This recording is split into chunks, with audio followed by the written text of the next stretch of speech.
Dasmariñas, officially the city of Dasmariñas, is the largest city, both in terms of area and population, in the province of Cavite, Philippines. It is located approximately 27 kilometers south of Manila. As of 2015, Dasmariñas is now the largest component city and the 12th largest city in the country in terms of population, with 659,019 people. It is classified as first-class city in terms of income classification and has a land area of 90.1 square kilometers. The growing congestion and outward urban expansion of the metropolitan Manila area has set up a favorable atmosphere for the development of the city. This inevitable growth is manifested by the influx of industries, the presence of large educational and health institutions, and the growing number of subdivisions elevating its economy. Etymology: Dasmariñas was named after Gómez Pérez Dasmariñas, the seventh Spanish Governor-General of the Philippines, who served from 1590 to 1593.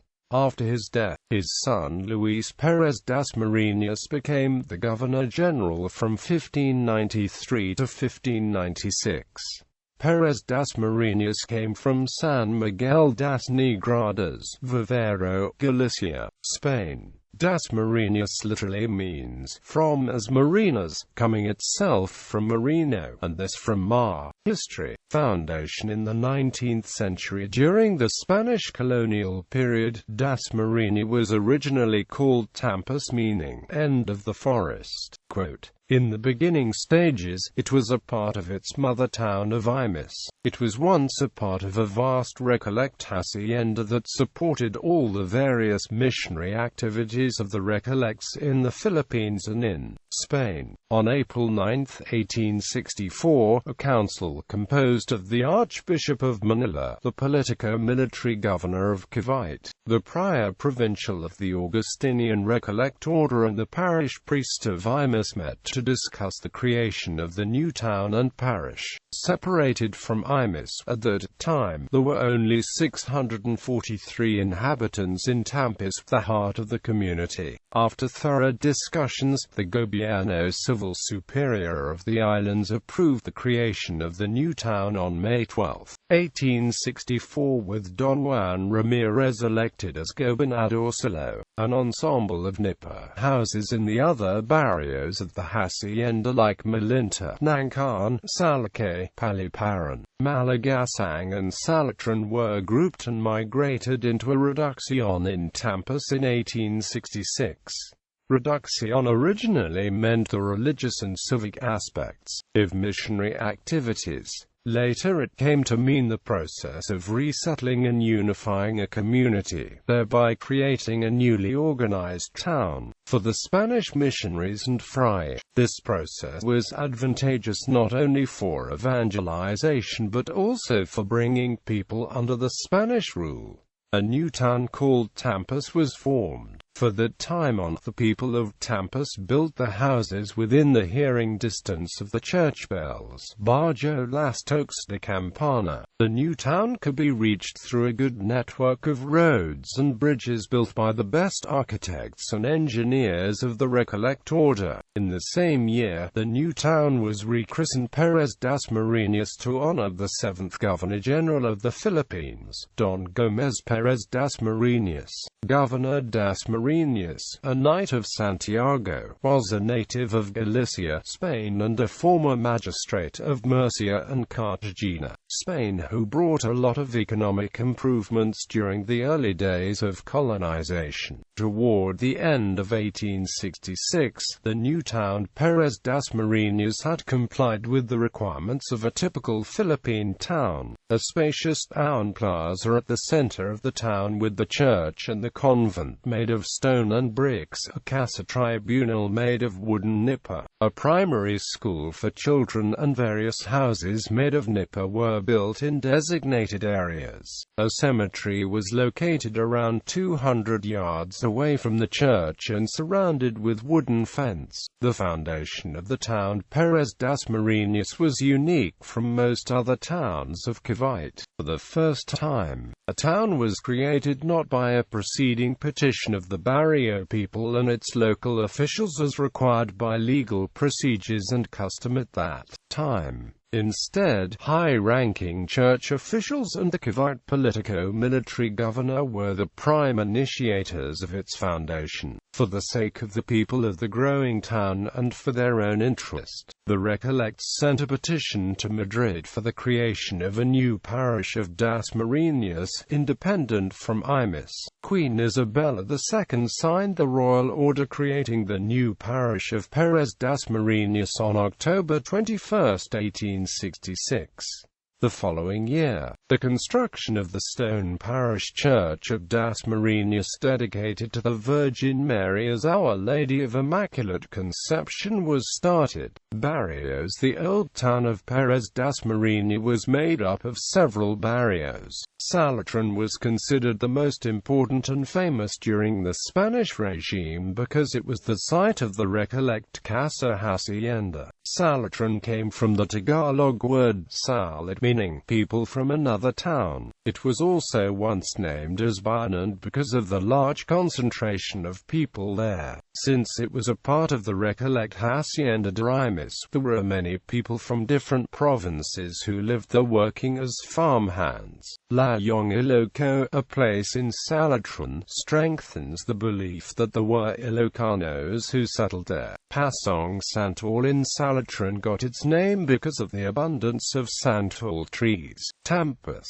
The center of the newly formed town was located at the end of the deep forest, in contrast with one of the citeros which was called Pinton Gubat, or Gate of the Forest. Sometimes the name of a barrio is taken from its location, as in the case of Barrio Burol, which suggests the high location of the barrio. Sabang, on the other hand, means crossroad or crossing. Barrio Salawag is believed to be the old Barrio Salake. The word salawag refers to long bamboo poles to which nipa roofing are tied up.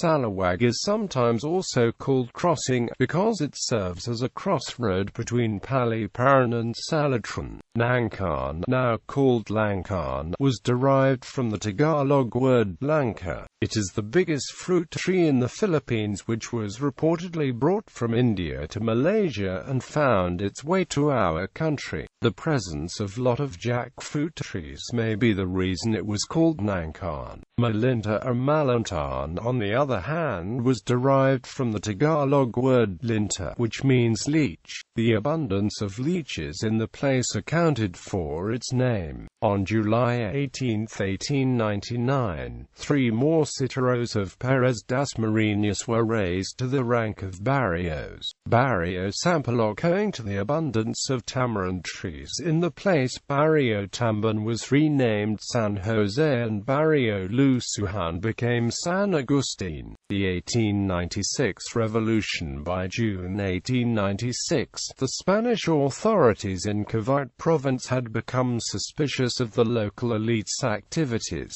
There were alleged top hierarchy meetings of the Recollects in the Casa Hacienda of Salatran and San Nicolas. Included in the meeting were General Bernardo Ecalus and other top military officials. The purpose of the meeting was to determine whether it was just to apprehend the notable elites who were Masons. At the time, Masons were bitter enemies of the church, and the liberal ideas coming from the counterpart in Spain were beginning to awaken the natives to fight for the rights and even for their freedom. Fortunately for the elites, no decision was during the meeting. Thus, the local leaders freely but quietly continued their subversive activities. As soon as the Revolution of 1896 broke out, leaders of Dasmariñas took no time in taking up arms against the Spanish rule. Don Placido Campos, the gobernador at the time, and Don Francisco Bizaga, the municipal secretary, gathered the people to liberate the town from Spanish control at the beginning of September 1896.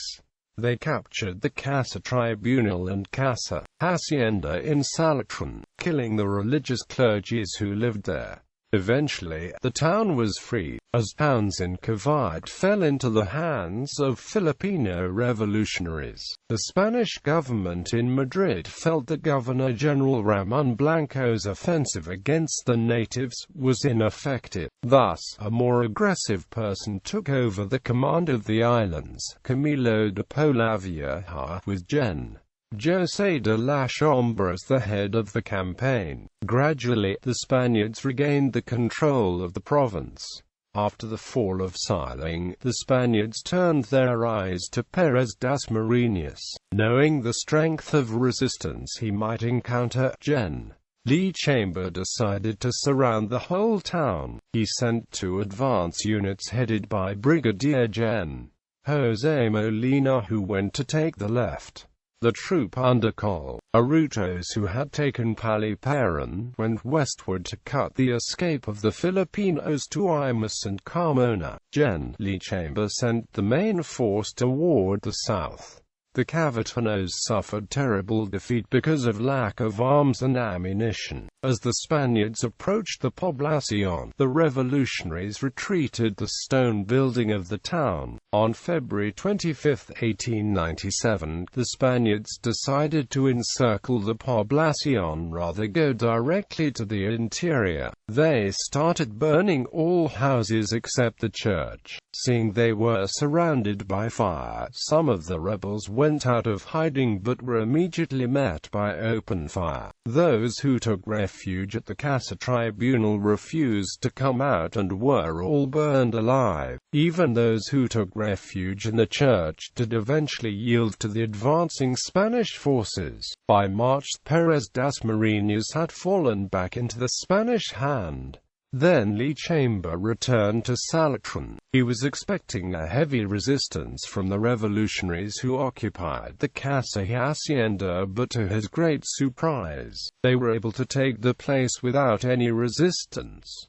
They hoisted the red and gold flag of Spain and converted it as the headquarters. However, news came that there was a heavy concentration of Filipino rebels at Pasong Santol, a short distance beyond Salatran. The Battle of Pasong Santol was one of the most significant in the Cavitanos' desire to keep the province under the control. It was the bloodiest battle fought in Cavite.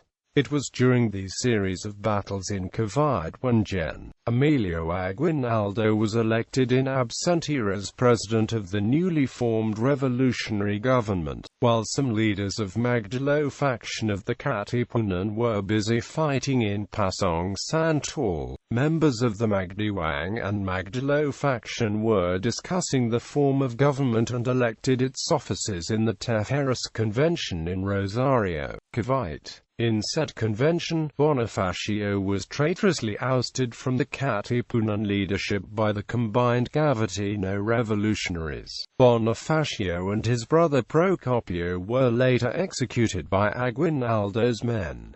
The Filipino casualties was enormous according to La Chambre. There were 150 men inside the tribunal or town hall when Spaniards set fire to the building and all 150 were killed. Others took refuge in the convent. This also was set on fire and the men were shot as they emerged. Others had shut themselves up in the church. With the church surrounded, the mountain artillery was brought up into position and from a distance of 35 meters, the strong doors of the church were bombarded and the troops went in through the breach. At the height of the Battle of Dasmariñas, Gen. Flaviano Yenco, Gen. Crispulo Aguinaldo, Lucas Camarino, Arturo Reyes and many more revolutionaries lost their lives fighting for the motherland. The American colonial era with the signing of the Treaty of Paris on December 10, 1898, the Philippines was ceded to America by Spain. The American regime brought to Dasmariñas, as it did to other parts of the country, several fundamental changes in the system of government, in language, and in educational system. In the month of February 1899, the Philippine-American War began. General Henry Ware Lawton's brigade operated south of Manila, including the province of Cavite, in the middle of June 1899.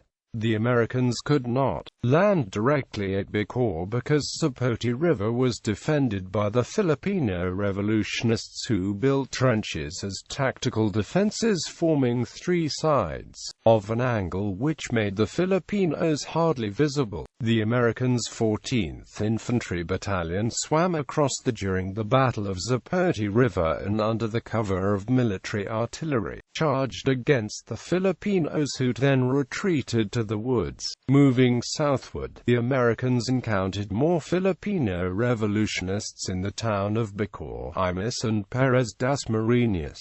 A battalion of infantry narrowly escaped annihilation. News had been brought to the American camp that the Filipino soldiers had evacuated the town and that the native mayor was disposed to surrender it formally to the Americans. The battalion thus went there to take possession, but before reaching the place, the Filipino revolutionists closed in on all sides, and a heavy firefight went on for hours. The Americans were saved from destruction by a desperate bayonet charge when they were rescued by General Wheaton's brigade, Placido Campos, who sided with General Emilio Aguinaldo since the beginning of the Filipino-American War in 1899, was captured together with his nephew Guillermo Campos. They were imprisoned at the Provost Political Prison on Postigo Street, Intramuros, Manila, where they were kept for 6 months. The Americans established the military government in 1900. By order of the colonel of the American battalion stationed in Dasmariñas, the residents of the town nominated a president and a vice president. Elected through the raising of hands were Francisco Bizaga as president and Conrado Malahan as vice president. They served their office until the civil government was established by the Americans in 1901. On January 31, 1901, in accordance with President McKinley's instructions that the Filipinos be allowed to manage their own municipal governments, the Second Philippine Commission enacted the Act No. 82, the new municipal code, placing each municipal government under the following officials: the municipal president, the vice president, and the municipal council, who were elected by qualified voters every 2 years. In line with this, Placido Campos was again elected as the head of the municipality of Dasmariñas in October 1901. Francisco Bizaga then became the treasurer of Dasmariñas. The two were re-elected in 1903. In 1903, the American government made the first census in the Philippines. Francisco Bizaga and the secretary Esteban Quique made census enumerators for Dasmariñas under the leadership of Placido Campos. When the census was finished, the total population of the town was only 3,500. Before the Revolution of 1898, the population was 12,000. And each of which had 200 persons with ages ranging from 18 to 59 years, men and women. The number of children estimated at 6,000, giving a total of 12,000, comparing the population prior to the revolution with that of 1948. There has been a decrease in the population of Dasmariñas. The 1948 census accounted to only 9,700, while that of the pre-revolution occupation period totaled 12,000. From 1905 to 1916, the law which was passed in 1901 took effect. It combined the municipalities of Imus-Perez-Dasmariñas and Bacoor into one, with the seat of government located at Imus. Consequently, on January 5, 1905, Perez-Dasmariñas became a part of Imus. The reason for this was to punish the insurrectos for not surrendering. Besides, the inability of the people to work outside from fear of being suspected by the constabulary greatly decreased the income of the municipalities to the detriment of the employees and the policemen. In 1917, under Governor-General Francis Burton Harrison, Perez-Dasmariñas was again declared a separate municipality. The provincial governor of Cavite, Antero S. Soriano, convened the local leaders, including Placido Campos, Francisco Bizaga, and Felipe.It. Rona. Together, they agreed to delete the word Perez and retain Dasmariñas as the new name of the town. For the second time, Placido Campos headed the rechristened town of Dasmariñas. The Japanese occupation. The town of Dasmariñas is a town in the province of Cavite that shed blood and has given up many lives for the sake of our country. There were many times when the Japanese conducted zonifications in the town. The barrios of Paliparan and Salawag suffered the most number of deaths. Being remote places and thinking the guerrillas were hiding there, these two barrios were zonified 2 times, giving up several lives. The Japanese Imperial Army made the schools as the garrison. On December 17, 1944, another zonification was conducted in the town proper. The church was used as garrison and all suspected male residents involved in the guerrilla movement were brought at the back of the Dasmariñas elementary school and were tortured. Some were hanged at the old mango tree near the school canteen, whipped and forced to say something about the movement. There were those who experienced the so-called tinutubig. Aside from these, raid after raid were made and male residents were shot to death. Some were killed because they were mistaken as guerrillas. Some fought face-to-face during encounters in Burol, Malinta, Paliparan and Langkan. Others were killed in other towns. Most male residents of Dasmariñas were among those who fought with the Japanese in Bataan and Corregidor. Sad to state too, there were those who joined the death march, some of whom are already dead and some are still living. In 1945, Filipino troops of the 4th and 42nd Infantry Divisions of the Philippine Commonwealth Army liberated the town of Dasmariñas and aided the local Cavitino resistance in the fight against the Imperial Japanese Army, marking the end of the Second World War. Post-war era and before cityhood. After the war, the Philippines became independent and Dasmariñas started to develop. The population increased because of the mass exodus of families from Metro Manila and nearby provinces. The Dasmariñas Bagong Bayan, also known as Dasmariñas Resettlement Area, was established in 1975 by a letter of instruction number 19 issued by the then President Ferdinand Marcos. From 1983 to 1998, Dasmariñas had an economic boom. Different factories and establishments sprouted in the town which gave way for the growth in population. From a 6th-class municipality, the town became a 1st-class municipality. As of 2007, the city has a population in excess of over 556,000. Dasmariñas served as a catalyst for major economic development and sustained growth for the Metro Manila urban area since the 1990s. The influx of industries, academia, and real estate developments is significant in a town outside of a major financial district. Located at Dasmariñas of the first Cavite industrial estate with 81 foreign and domestic corporations employing 20,000, and the university town in Cavite with a student population of 15,000 centered on the La Salle University Dasmariñas. Cityhood attempts. And present there have been several attempts to convert Dasmariñas into a city. The first attempt was in 1997, when HB 08931 was filed by Congressman Renato P. Dragon with other cityhood bills of Imus and Bacoor. It was filed last February 11, 1997 and read last February 13, 1997. Committee Report N0-01361 was submitted on December 17, 1997. It was approved on the third reading by the House last January 10, 1998. It did not push through as a Republic Act and no plebiscite happened. The second attempt was in 2000, when HB 0998883 was filed by Congressman Aaronio Maliksi last March 13, 2000.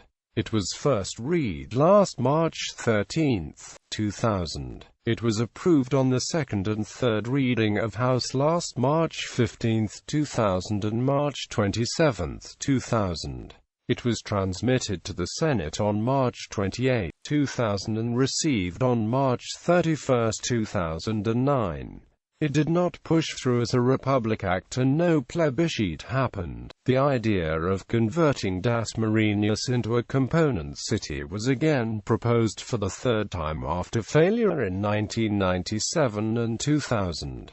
House Bill No. 5258 converting the municipality of Dasmariñas into a component city was filed by Congressman Elpidio F. Bizaga, Jr. last October 3, 2008.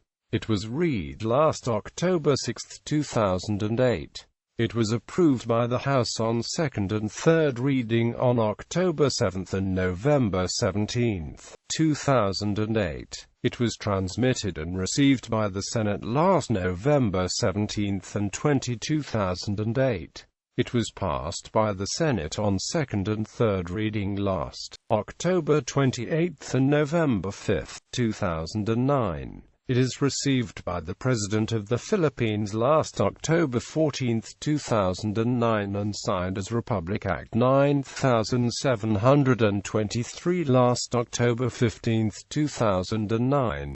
COMELEC Resolution Number 8682 in connection with the November 25, 2009 plebiscite to ratify the conversion of the municipality of Dasmariñas, province of Cavite, into a component city pursuant to Republic Act 9723, dated October 15, 2009. Republic Act No. 9723 was ratified by the registered voters of Dasmariñas through plebiscite conducted last November 25, 2009, converted the municipality of Dasmariñas in the province of Cavite into a component city to be known as the City of Dasmariñas. There were about 44,000 voters who cast the plebiscite ballot in the town's 1,508 polling precincts. The yes votes won overwhelmingly. The yes votes got 36,559, while the no votes got 8,141. The current mayor, Jennifer Austria Bizaga, elected in 2007, is both the first woman mayor and first city mayor of Dasmariñas since its incorporation as a city. Since 1892, when Don Placido N. Campos became the first mayor, there have been 23 mayors of the city.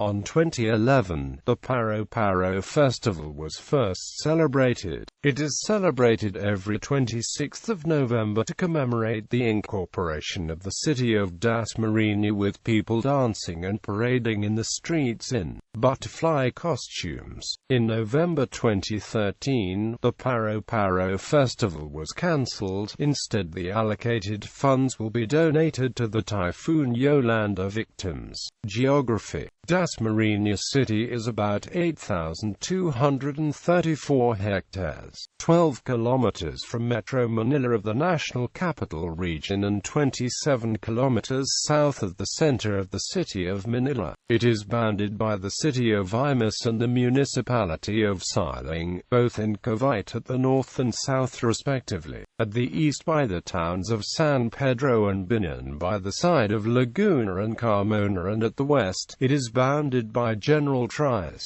Also in Cavite and a little further from this boundary is Tres Marias City. It is strategically located at the intermediate zone of the metropolitan Manila area, with adequate accessibility. Dasmariñas is within the urbanizing development influence of Metro Manila area. It is composed of the poblacion and the barangays. The poblacion, which is now divided into 4 zones, is on the westernmost section of the city, Sabang, Salawag and Salatran are to the north, and to the south of San Agustin, Lancan and Sampaloc. Burol, Paliparan, and the resettlement area are on the eastern side of the city.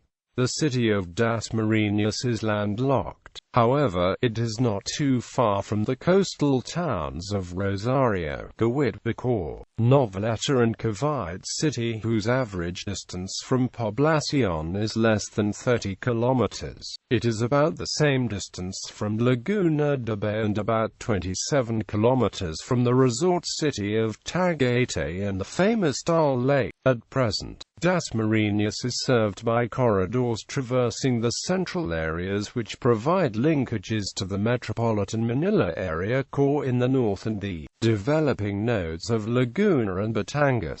Topography: Dasmariñas is partly lowland and partly hill. The poblacion itself is elevated. From an elevation of 80 meters at the poblacion, the land rises to 250 meters towards Silang. Generally, land near rivers and creeks the rugged. Dasmariñas is outside the typhoon belt and has no fault line constraints. Further, it is served by natural drainage systems since it is traversed by several rivers and water tributaries draining to the Manila Bay. The city has yet to experience floods. Strongly sloping to elevated areas cover approximately 1,532.16 hectares or 18.61% of the total area. These are dispersed among Burol, Lancan, Paliparan, Salawag, Sampaloc and San Agustin. Areas with slopes 10.1 to 18% cover about 575.72 hectares of land in portions of Salawag, Salatran, Burol, and other parts. On the other hand, gently sloping or undulating areas comprise merely 710.4 hectares or 8.62% of the total land area, while undulating areas with a slope of 2.6 to 5% account for the biggest percentage of 50.59% of the total land area, equivalent to 165.64 hectares of land, which are dispersed over the municipality except Sabang and San Jose. Climate: Dasmariñas has a tropical wet and dry climate with 2 pronounced seasons, wet season and dry season. Wet season covers the period from May to December of each year, and dry season covers the period from January to April.